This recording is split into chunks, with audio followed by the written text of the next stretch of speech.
алып атканда ошону тактап алсын. Эгер тактабай эле ажырашканмын деп тактабай эле алып алып, кийин ол ажырашпаган болуп талабын бербеген болсо, ал кандай болбосун нике болбойт. Жана ал нике болбой эле ал зына эле болот. Айтсам болот. Айтор сүйүүнүн ажы мына Москвада менин досум бар. Ал ошо биздин өкүл, урматтуу бир туугандар.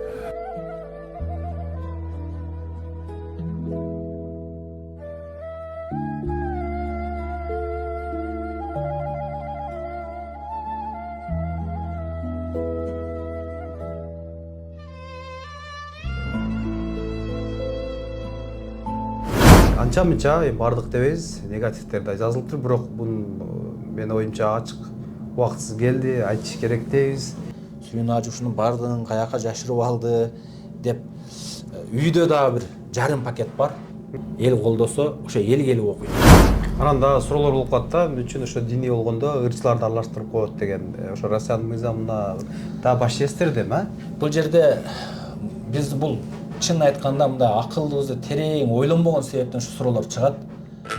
Учкунбек каналында биринчи жолу болуп жаткан болсоңуз, каналга катталып, лайк басып, ой пикир калтырууну унутпаңыз. Ассалому алейкум, урматтуу Учкунбек каналынын катталуучулары, амансыздарбы? Бүгүнкү биздин маектеше турган темабыз диний багытта десек болот. Мен Кыргызстан дин башкармалыгынын Россия Федерациясындагы мурунку экс өкүлү Сүйүнбек Ажы Жусуалиевдин офисине келип турабыз. Бул жерде мекендештердин уул кыздары илим алып, сертификат алгандар дагы бар. Анан Сүйүнбек Ажы Жусуалиевди барыңыздар билесиздер. Бүткүл Россия боюнча дин таратып, көптөгөн алымдарды бүткүл ушул Россия боюнча кыдырып, илим таратып келген. Андан сырткары 4 жылдан бери мына 7000 орунду Крок Сити холдо биздин алымдарыбызга келип, өтө сонун иш-чараларды өткөрүп, 7 дубанын башын бириктирип, ынтымакка чакырып, жакшы иш-чараларды өткөрүп келет. Бүгүнкү маегибиз азыр эфирден сырткары сүйлөшүп калдык. Үй бүлө маселелери, талак маселелери жана ошол эле көптөгөн маселелер жаралганлыкка байланыштуу бүгүнкү темабыз ошол боюнча болмокчу. Анықтан каналга катталып, группа контакттары менен максималдуу түрдө бөлүшө кетиңиздер. Урматтуу Москва шаарындагы мекендештер, эгерде сиз жакын арада Казакстанга кирип чыгууну ниет кылып жатсаңыз, сизге таржибалуу дасыккан айдоочу Бакыт Мырзаны сунуштайбыз. Биздин Альфард заманбап унааларыбыз сиздердин кызматыңыздарда. Узак жолдо сиздер үчүн ыңгайлуу жана кийинен алдын ала документти кара тизмеден текшеребиз, мөөнөт өтүп кеткен документтерге жардам беребиз. Без пересадкасыз өзүбүз түз алып кирип чыгабыз. Биздин дарек Метро проспект Мира 39А. Толук маалыматты бул номерден алыңыздар. Плюс 7977 852 0081. Алейкум. Алейкум салам, рахматуллахи баракату. Алгач эле ошол сизди көпчүлүк мекендештерибиз мына Крок Ситиде көптөн бери таанып калышты. Крок Ситиде көптөгөн бир диний иш-чараларды өткөрүп келдиңиз. Биринчи жолу кыргыздардан десек деле жаңылышпайбыз. 7000 адам топтоп бир раматылык чубак ажында калып келип, адамдар батпай, ошо 4 жылдан бери ошону байма-бай улантып, бир мекендештердин ынтымакка, биримдикке, динге үндөп, жакшы иш-чараларды өткөрүп келатабыз да. Негизи эле ушул идея кандай келип калды эле, анан ушул бияка кандай шайланып калдыңыз эле, кеп ошол башынан болсун. Бисмиллахир-рахманир-рахим. Биринчиден жараткан Аллах Таала чексиз мактоолор болсун. Дүйнө ахиретибиздин бактылуулугун көрсөтүп берип кеткен пайгамбарыбыз Мухаммад саллаллаху алейхи вассаламга салам жана салаваттар болсун. Бардык көрүп жаткан мекендештерибизге ассаламу алейкум ва рахматуллахи ва баракату. Жакшы суроо бердиңиз. Эми жараткан Аллах Таала буйруган экен рызкыбызды ушу Россияга. Мекендештерибиз кандай эле Россияда рызкы терип жеп жаткан болсо, таап жаткан болсо, биз дагы ошо мекендештерибиздин катарында 2002 жылы ошол Улан-Удэ Бурятия шаарында, кийин андан ары Чита шаарында эмгектенип жүрдүк. Биздин максатыбыз эми кичинекейибизден эле Алла Таала ошо насып кылып буйруган экен. Кабырын нурдуу болгон болсун. Ата-энемин чоң себептери менен, бир туугандардын себептери менен устаздарга берип, устаздарыбыздын Алла Таала кабырлары нурдуу болгон болсун. Ошо илим билим алып калган себептен ушул бу дүйнөдө жакшылыкка чакырып, жамандыктан кайтарып, Аллахтын ыраазылыгын таап калыш. Демек бактылуулук бир гана динде экенин Алла Таала түшүнүп бергенден кийин, устаздардан талим тарбия алгандан кийин ошо Сибирь жергесинде дагы өзү соода сатык кылат элек. Ошо бир туугандарыбыз себеп болуп соода сатык базарда иштедик. Ошо мекендештер менен кошо чогуу базарда иштедик, товарга барат элек. Ошол жерде дагы жөн жүрбөй ошо бир туугандарыбызга ушул иман сабагы жетип калса экен, Алланын улуктугу жетсе экен, дин жетсе экен, жашообузга ушу пайгамбар сүннөтү келсе экен, үй бүлө бузулбаса экен, биздин мекендештерибиз тала түздө жүргөндө ошол өзүбүздүн ата бабалар tutуп келген динден алыс калып калбаса экен, адашып башка жака кетип калбаса экен деген мээнеттердин негизинде ошону Кыргызстандагы устаздарыбыз көрүп билип жүрүп аңдап жүргөн экен. Аллах Таала кабырын нурдуу кылсын. Кыргызстандыбыз дүйнөгө тааныткан досубуз, ошо Чубак Ажы Жалиловдун себеп десек болот. Жана ушундай өкүл болуп калышыбызга себепчи болгондорду айтып жатам. Ошондой эле устаз Максат Ажы Токтомушев дамланындагы устаздын себептери жана бир канча устаздар бар. Алар көзөмөлдөп ошол жакта кызмат кылып бериңиз деп, кийин анан байма бай ошол Россиянын бүт аймактарына ошол мекендештерибизди топтоп бир Алланын үйүнө ошол Россиядагы жергиликтүү муфтийлер менен, хазраттар менен, татар туугандар менен тил табышып, аларды Кыргызстанга алып келип, биздин Кыргызстаныбызды таанытып, кыскасын айтканда ошо иман жагына, дин жагына мекендештерибиз ушул качан иман болсо жашоодо, качан жашоодо дин болсо, демек көп проблемалар жок болот. Ошол устаздардын сөзүн угуп калса экен деп, кийин Алла буйрук насип кылган экен, Алла рахмат кылган болсун, Чубак Ажы досубуздун сөзү менен сиз Сибирь жакта кызмат кылыпсыз, машалла. Москвада биздин мекендештерибиздин акыбалы жакшы эмес. Сиз ушу Москва жака келип мээнет кылыңыз деген негизде Москвага келдик. Аллага шүгүр, ушу Москвада келгенибиздин себеби Чубак Ажы досубуздун сөзү, биздин азиретти муфтилердин берген буйругунун негизинде келип эмгек кылдык, мээнет кылдык. Ошо мээнеттин жыйынтыгы бүгүнкү күндө ошо Манас диний окуу борборун ачтык. Көп эле жазышты эле. Ошол Манас диний окуу борборунда биз канча жаштан канча жашка чейин уул балдарыбызды окута алсак болот, анан кайсы күндөрү деген бир суроолор берилди да, ошого бир. Ушул сурооңузга жооп берерден мурунку темага кичине бир кайрыла кетейин. Москвадагы маулид туурасында өткөзүү мага чейин дагы Кыргызстан мусулмандар дин башкармалыгынын Москва шаарында өкүлчүлүк болгон.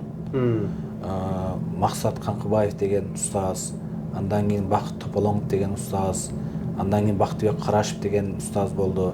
Ушул устаздардын да мээнети бар. Себеби ошол учурда Москва дини, Кыргызстан мусулмандар дин башкармалыгынын Москва шаарында өкүлчүлүк, алар ушул маулиттик крокусти өткөзүп турушкан. Кийин мен Россия боюнча муфтиятына өкүл болуп келгенден кийин ал ишти ошо токтотпостон улап кеттик биз. Токтотпостон улап, кийин ошол кошумчасы ушул Орто Азияга деңгээлде чыкты. Орто Азиялык деңгээлге чыкты. Казакстандан келген, Өзбекстандан келген, мына Кавказ, ошо көбө баргандар билишет. Бардыгы биздин ошондо кыргызстандыктарга баа берип, алкышын айтышып, сөз менен айтып жеткизе албай мактагандарын көрүп жүрөбүз, интернеттерге чыгып калган жерлерин. Ошого мен ушуга көмөктөшкөн бир тууган мекендештерге чоң рахмат демекчимин.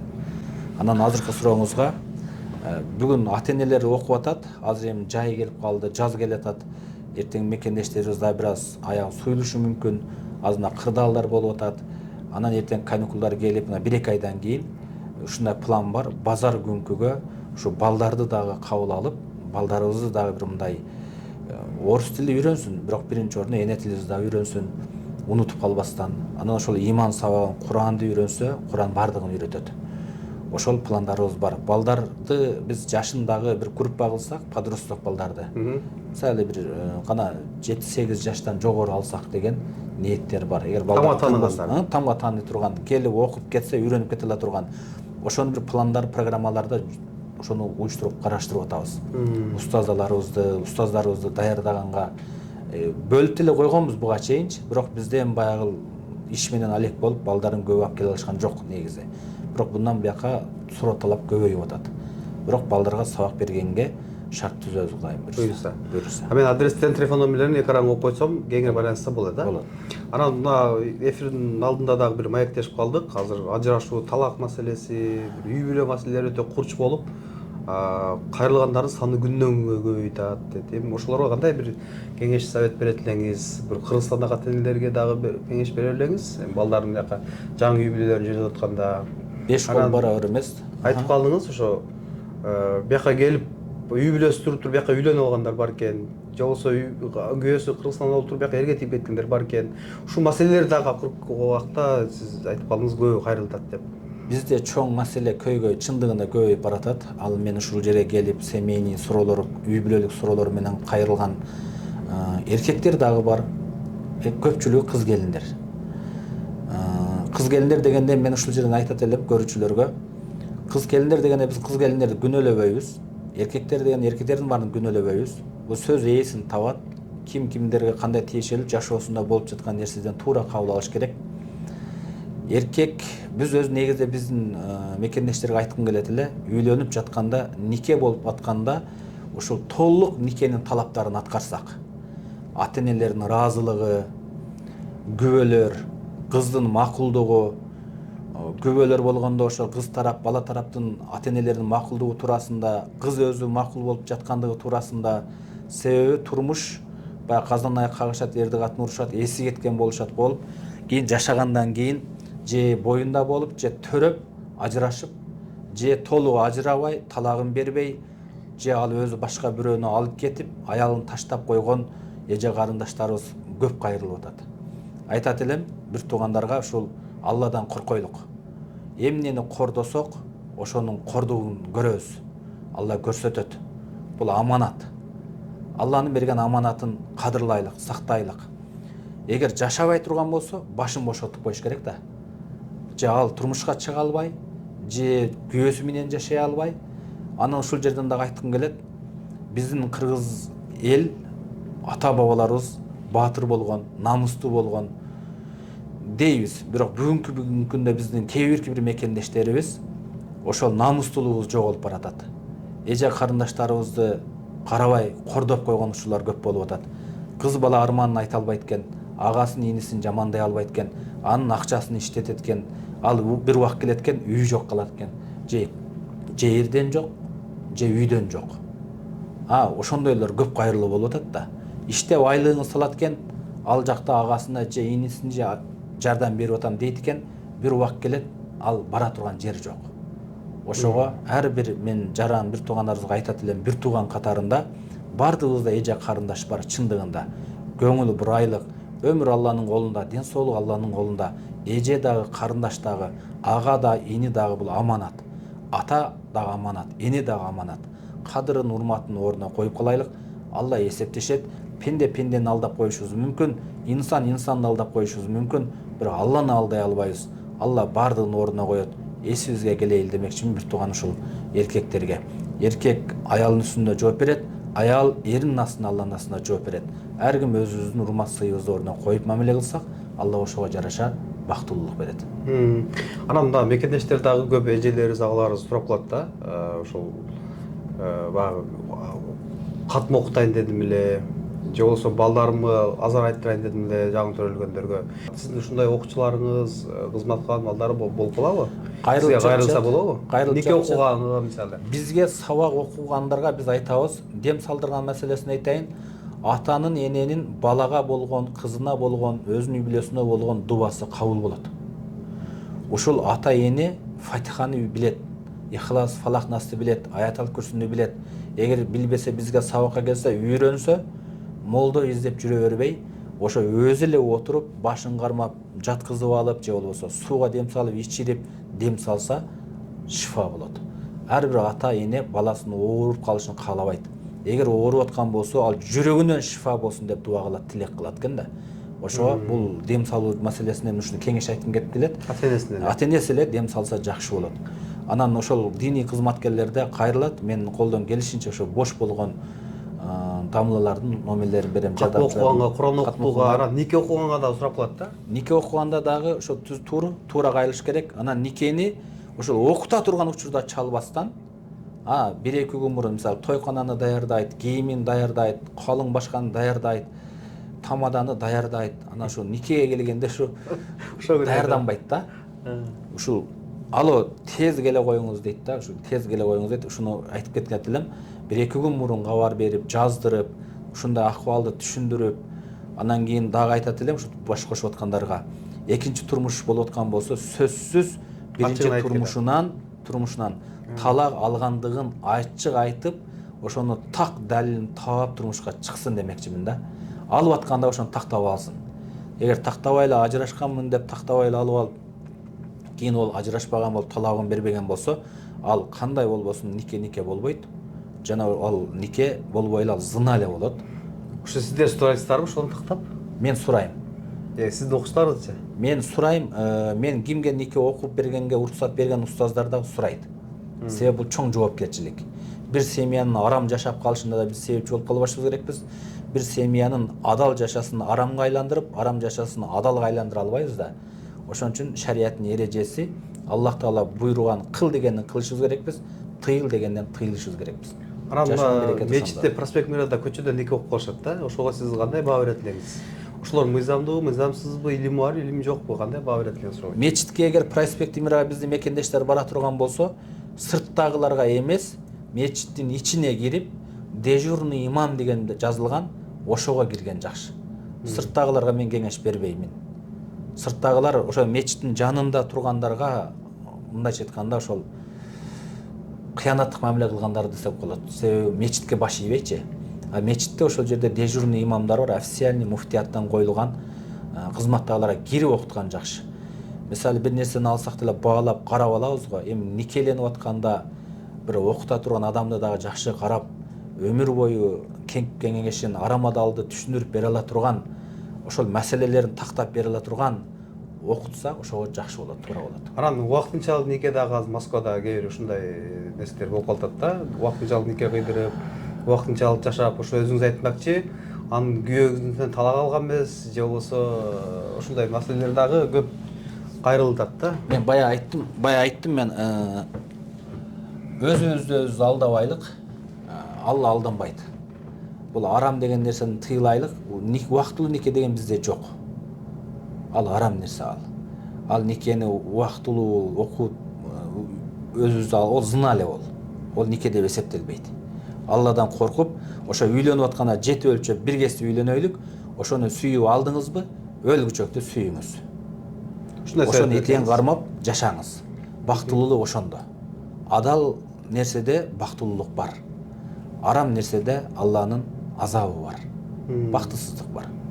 Демек бактылуу болгуңуз келсе, Алланын өкүмүнөн моюн сунуп жашаңыз. Анча мынча бардык дебейбиз, негативдер да жазылыптыр, бирок бунун менин оюмча ачык убактысы келди, айтыш керек дейбиз. Ошого бир кандай жооп берет элеңиз? Бизнес деп аткандарга. Крок Сити Холлдо Сүймек ажы бизнес кылтат дегенге. Өзү бул өмүрүбүз, жашообуз Алланын астында азыркы тил менен айтканда бизнес. Туура кадам таштап жашасак, Аллах Таала дүйнө ахиретибизди бактылуу кылып, ахиретте бейиш берет. Эгер туура эмес кадам кыла турган болсок, дүйнөбүздү азап менен, ахиретибизди тозок менен жазалайт. Биз христиан дүйнөсүндө жүрөбүз, Москвада. Менин оюм, менин ниетим ушу Россиянын заманына, бүгүнкү замандын талабына, Россиянын законуна кайсы жерден ката кетирбей, ошончо духовный лидерлерди алып келип, ошолорго да ошончо энергия, ошончо убакыт, ошончо сапар, ушул жакты ынандырып, Москвадагы массалык деңгээлде мекендештердин башын бириктирип, бүгүнкү күндөгү кыздарыбыз бузулуп кетти, үй бүлө бузулуп кетти, тоноп кетти, уруп кетти, чаап кетти. Толтура негативдер көп го бизде, Москвада. Анан мен өзүмдүн ушул Алланын кулу, пайгамбарыбыздын үммөтү, устаздарымдын шакирттиги катары, атанын уулу катары, мекендин уулу катары мен кандай кызмат кылсам, ушул нерсеге менин салымым болот. Кандай кылсам ушул жака бир плюс жагына бир мындай пайда болот деген ой кам. Ушул нерсе мен ушул нерсени кылдыртты. Себеби ошол чоң залда ал риск менен кылдым. Ал учурда мени мындай колдогон бир спонсор болгон жок, же бир фонд болгон жок мисалы. Мен ишенгеним ушул билет өзүн актап кетет. Өзүн жаап кетет. Эгер ошо билеттин баардыгы кете турган болсо, баардыгы түшө турган болсо, ушуна медресени чоңойтуп алсак. Азыр ушул монастырьны окуп барбайбы? Подвальный помещениеде отурбай, дагы bundan да шарттарды жакшыраак кылып алсак. Ана ошо Манас диний окуу борбору дагы ошо мекендештерибиз, мен эми жалгыз эмесмин дедимби өткөн сабакта. Менин тегерегимде дагы алхамдулилла мекендештерибиз бар. Ошол эле жети дубандан бириккен бир ага инилерибиз бар, эже карындаштарыбыз бар. Кошо жүргөн бардыгы бар. Азыр эми компьютер бар. Азыркы заман 21-кылым техниканын заманы кирди чыкты, бардыгы бар. Эгер ошол эл ойлогондой түшүп бергенде, анда башкача результат көрсөтмөк элек. Бирок тилекке каршы биз баягы же маданиятыбызды баалабаган, же ошондой алымдарыбызды, жакшы жагыбызды көрө албаган, ичи тардык көрө албастык дейбизби, эми кой аксагы менен жүздөбөдүкпү? Ошондой ойлогондор дагы бар экен, эми ойлоптур, демек ишибиз жүрүп аттыр деген түшүнүк келди магачы. Себеби суноо болот экен, ошо билеттин акчасына таяндык, бирок билеттер тилекке каршы өтпөй калды. Канчасы өтпөй калып, ал жерде минуска кирдик. Эми мен бул жерде айтпай эле коеюн деген элем, бирок ошол баягы негатив дегениңизге мен ачык айтып коеюн дедим. Мен жарым пакет кылып Кыргызстанга, Кыргызстан мусулмандар дин башкармалыгына ошол жерде жардамчысы замына чейин жана ошондой эле белгилүү ошол жерде комиссиясына чейин бир пакет кылып билеттерди алып барып бердим. Калгандары деле мисалы мына жерде мына ошо суроо болуп калдыңыз. Мына ошо билеттер мына ушунун баардыгы ушу акча болуп калды. Сүйүнажы ушунун баардыгын каяка жашырып алды деп үйдө дагы бир жарым пакет бар. Чындыгында. Ал ошону келсе ошо эсепте ушул акча болбой калды да, ошо болгондо анан айтса болот эле каяка жумшап. Негизи биз ham ошолорго барып катышып аттык. Ошо алдыңкылары ошо баргандар билет пустой турду. Анан биздин мекендештер көбүнчө эле 500 сомдук, 600 сомдук, 700 сомдук билет алып, бирок алдыңкы билеттер негизи өтпөдү деле. Биз эми 1-2 жолу барып көргөнгө бир нерсени айтайын. Билебиз да. Ата бабалардын жакшы сөзү бар экен, кеңге кең дүйнө, тарга тар дүйнө. Ошол жерде жергиликтүү орустардын концерттери, мына Россиядагы орус эли концерттеринин билеттери эң кеми 25 миңден жогору 50 миң, 70 миң, 80 миң, 100 миң болуп кетет экен. Алды. О балкондору 5 миңден болот экен. Эми биздин ушундай аттуу баштуу динибиздеги жүргөн лидер каймактарды алып келип, эң алдыңкы эми ал жерде крокусту өзүнө мени коюп берет экен да, баанычы мисалы эми алдыдагыдай баа болуш керек. Мисалы бардыгын 1000 кылып койбойсузбу деген суроолор болду да. Анда балкондо отурганда 1000ге отурса, алдыда отурганда 1000ге отурса, адилетсиздик болот да. Ошону өзүнүн VIP дегени, VIP партия деп бөлүнүп кетет экен, ошого барып бааны коюп, ошо келип кеткендердин ошончо келип кетет. Өзү мындай бир адам чакырып конок кыла албайт, колдон келбейт. Же бир дамыланы чакырып келип ошончолук сабак кылганын кыла албайт. Эми алиги бизде өзү кыла албайт, кылганды көрө албайт. Же өзү бере албайт, бергенди көрө албайт деген заман ата-бабалар кыйын эле болгон экен, илгери эле ушул сөздөрдү айткан экен да. Анан мен ал сөздөрдү уктум, көрдүм, бирок акыйкат Алла көрүп турат. Мен кылып аткан ишимди, жасап аткан ишимди ниетиме жараша Алла көрүп турат. Бирок ошончо адам келип 85% устаздардын сөзүн угуп кетти да. Ошол жерде Куран окулду да. Ошол жерде ошончо элдин алдында мамлекеттик гимн ырдалды го. Дух көтөрүлдү го. Неге ушунча жакшы жака маани бербейбиз дагы? Ошол неме местаны санайбыз. Эгер ошо түшүп калган болсо, мына жоктон бар болду да Манас диний окуу борбору Алланын амри менен, Алланын рахматы менен, мекендештерибиздин колдоосу менен, бирөө 1 сом алып келди, бирөө бир материалын алып келди, бирөө бир обоюн алып келди. Машалла, кылган бул мамиле, соода, бизнес Алла менен болуп атпайбы? Анан эгер мен ошону кымтып жеп кое турган болсом, мен тегерегимде отурган адамдар деле дамыла мына чото нито болуп калды го деп айтат эле да. Анан ошо алыстан таштар ыргып келип атат. Эми бул болуп келген боло берген. Пайгамбарыбыз Мухаммад алейхиссаламга да таштар ыргыган. Биз анын үммөтүбүз. Эгер мындай боло турган болсо, машалла, сүннөт деп коебуз да. Негизи мына коомдордо тынбай сиз байма-бай барып ушундай баяндарды кыласыз, коомдор менен тыгыз иштешесиз. Ушундай иш-чараңызда коомдордогу бир кол кабышкыл жардам береби? Жок, мен ушуну айткым келет эле, учурдан пайдаланып. Мен кээде коом төрагалары менен ага ини болуп, жакындан ака-ука болуп калгандарыбыз бар. Тамашалап айтам, ушу медресени колдоңуздар. Биз чындап мындай Москвадагы күйүп пышып кызмат кылып атабыз колдон келишинче. Алланын ыраазылыгы үчүн, бирок колдоңуздар. Канча колдосок, канча мекендештерибизге сабак алса, соогун алабыз. Ыркесе өткөзөсүзбү, футбол өткөзөсүзбү, волейбол өткөзөсүзбү, аяктан фонддон акча ажыратылабы? Атсам ажыратылат дейт. Неге медресеге ажыратпайсыздар? деп тамашаласам туура айтасыз, бир чогулушуп кеңешишибиз керек экенбиз дейт. Анан эми медресени өзү негизи эл колдош керек. Эл колдосо ошо эл келип окуйт. Азыр мисалы мен 5 маал намаз окуп, устаздардан сабак алганбыз.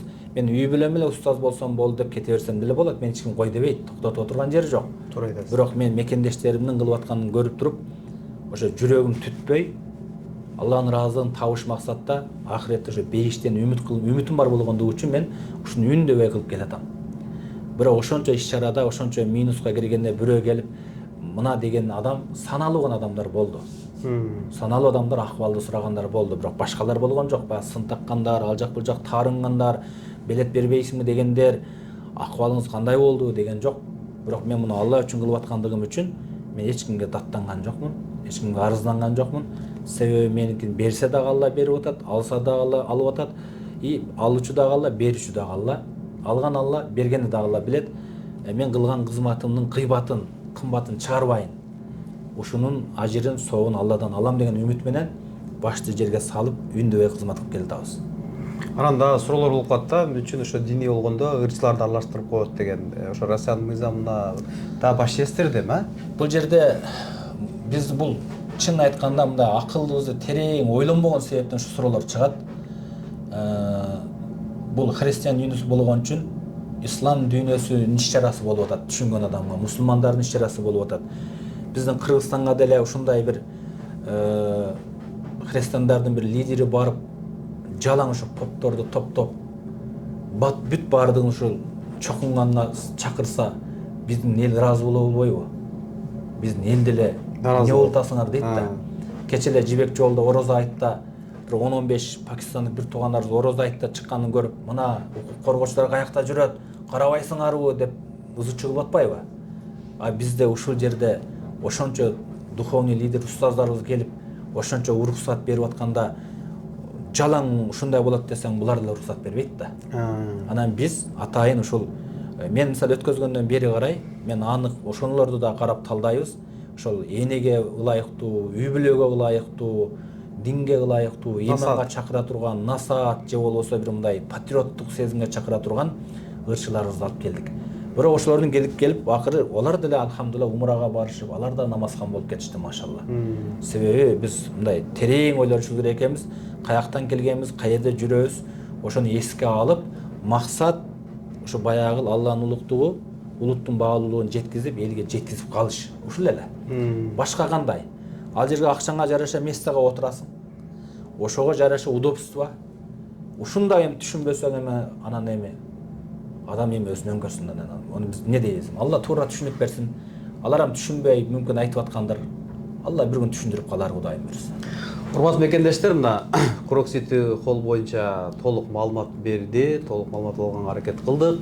Негизги Россиянын мыйзамдарындагы сыйлап, ошол Россиянын мыйзамында Крок City'де сөзсүз биз концерттик иш-чаранын арасында камтылган негизде өтүш керек экен. Ошону да бир эске алыңыздар. Ошон үчүн баягы көпчүлүк түшүнбөй суроолор жазып атыптыр. Ошол үчүн диний иш-чара болсо ырчыларды аралаштырат деген. Ырчылардын ушул Россияндагы законун сыйлаган үчүн ошол ырчыларды шултоо кылып, бирок динди көптөгөн мекендештерибиз жан дүйнөсүндө азык алып, жакшы жандыктарга бурулуп кеткен. 4 жылдан бери Москва шаарында көп болуп атабыз. Негизи бир эле 4 жылда эмес, Сүймек ажы ошол бүткүл Россия боюнча дагы буга чейин деле алымдарды алып келип, ошол жергиликтүү мечиттерде, кафе, ресторандарда болуп келген. Анан Москвага өкүл болуп келгенден кийин мына өтө жогорку деңгээлде Кыргызстандын атын чыгарып, 7000 адам топтоп, Кыргызстандан башка эч бир мамлекет өткөрө элек. Аны дагы эске алыңыздар. Сүймек ажы Юсупалиевдин жалпы жамаатына иштерине ийгилик. Анан ошол иш-чарага спонсор болуп, демөөрчү болуп кызмат кылган биздин ага эжелерибизге дагы Аллах ыраазы болгон болсун. Буйруса дагы мындай иш-чараларыңыз өтүп турат. Рахмат, Алла ыраазы болсун. Чоң рахмат. Баардыгыңыздарга дагы бир жолу Аллах Таала ыраазы болгон болсун. Туура кабыл алып, туура түшүнүп, биз ушул кенен көрүп, терең ойлонуп, анан сүйлөп иш кылсак, ошону айтмакчымын. Анан ошо мекендештерди дагы бир жолу колдоп, коштогон мекендештерибизге дагы бир жолу Аллахым ыраазы болсун. Ишиңиздерге ийгилик, баардыгыбызга Аллахым аманчылык берсин, тынчтык берсин. Бул тынчтык кымбат неамат. өмір да кымбат немат экен, ден соолук, көңүл кымбат немат. Бири өзү кадырлап, сыйлашып, урматташып өткөнгө не жетсин экен да. Аллах разы болсын. Ушундай маек берип, элге терең бир маалымат бергениңизден Аллах разы болгон болсун. Урматтуу мекендештер, ушундай бир диний иш-чара болгонсо сөзсүз баарыңыздарды колдоого чакырат элек. Бул бардык нерсе бактылуулуктагы динде экенин эч качан унутпаңыздар. Андыктан ушул Сүйүнбек ажы Жусупалиевдин жалпы жамаатына дагы жакшы комментарийлер жазып, кийинки бир диний иш-чаралар болсо дагы медресене дагы салым коссоңуздар болот. Мен ушул телефон номерлерин, адрестерин коюп койдум. Толук маалыматты дагы алсаңыздар болот. Элдин арасында жүрүп, аралашып, ошо сөздөрүн, жакшы, жаман сөздөрдү угуп көрүп, акыйкатты элге жеткизейин деп келген ошол Учкун каналынын жетекчиси Учкунбек иниңизге дагы Аллах ыраазы болгон болсун. Ассаламу алейкум ва рахматуллахи ва баракатух.